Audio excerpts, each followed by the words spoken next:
கேசன்னு சொல்லப்படக்கூடிய அந்த அசுரனை நம்முடைய சுவாமி மகாவிஷ்ணு அந்த இடத்துல கட்டுப்படுத்தி வச்சதுனால தான் அவருக்கு கேசவன், ஆதி கேசவன் அப்படிங்கிற பேர் கிடைச்சிச்சுன்னு சொல்லப்படுது.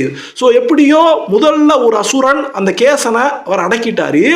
இருந்தாலும் அந்த கேசனுக்கு 12 கைகள் இருந்துச்சாம். அந்த 12 கைகளையும் பயன்படுத்தி ஆதிசேஷனுடைய அந்த கட்டுக்குள்ள இருந்து வெளிப்பட்டு வந்து மறுபடியும் தொல்லைகளை பண்ணணும் அப்படின்னு அவன் முயற்சி பண்ணும்போது மகாவிஷ்ணு அவனை சுத்தி 12 லிங்கங்களை உருவாக்கி வச்சாராம். அந்த 12 லிங்கங்களுடைய சக்தியால இந்த கேசனால ஆதிசேஷனுடைய கட்டுப்பாட்டுக்குள்ள இருந்து வெளியவே வர முடியாம இன்னைக்கு வரைக்கும் அனந்த சயனத்துல, புஜங்க சயனத்துல இருக்கக்கூடிய நம்முடைய மகாவிஷ்ணுவுக்கு கீழேயே, நம்முடைய ஆதிகேசவ பெருமாளுக்கு கீழேயே அந்த கேசன் சொல்லப்படக்கூடிய அசுரனானவன் தங்கி அடங்கி போய் கிடக்கிறான் அப்படின்னு நம்பப்படுது. எப்படியாக 2 அரக்க சக்தியில கேசன்னு சொல்லப்படக்கூடிய முதல் அரக்க சக்தியை கட்டுப்படுத்தியாச்சு.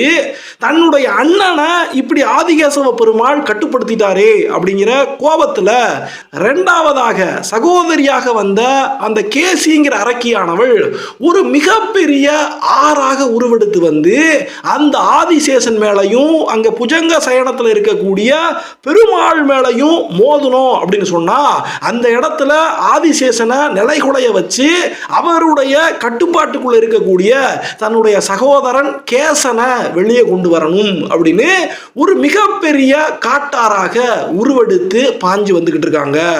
அப்படி அவங்க பாஞ்சு வரக்கூடிய நேரத்திலேயே பரளியாறு அப்படின்னு பேர் எடுத்து அந்த கேசியானவள் பாஞ்சு வரும்போது தன்னுடைய தோழியாக கோதை அப்படின்னு சொல்லப்படக்கூடிய இன்னொரு ஆறையும் வேண்டி விரும்பி உருவாக்கி இந்த 2 ஆறுகளும் சேர்ந்து இப்ப ஆதிசேஷனையும் ஆதிகேசவ பெருமாளையும் நிலைகுலைய வைக்கணும் அப்படின்னு அந்த இடத்துல ரொம்பவே ஆர்ப்பரிச்சு வந்துகிட்டு இருக்காங்க. இப்படி வரக்கூடிய நேரத்துல பூமாதேவி என்ன பண்றாங்கன்னா ஆதிசேஷனையும் ஆதிகேசவ பெருமாளையும் இந்த 2 ஆறுகள் நெருங்க கூட கூடாது அப்படிங்கிறதுக்காக இந்த ஆதிகேசவ பெருமாள் இருக்கக்கூடிய அவர் அங்க பிரசன்னமாயிருக்கக்கூடிய அந்த ஒரு இடத்தை மட்டும் ஒரு 55 அடி உயரத்துக்கு பூமியிலிருந்து உயர்த்தி வச்சுட்டாங்கன்னு சொல்லப்படுது.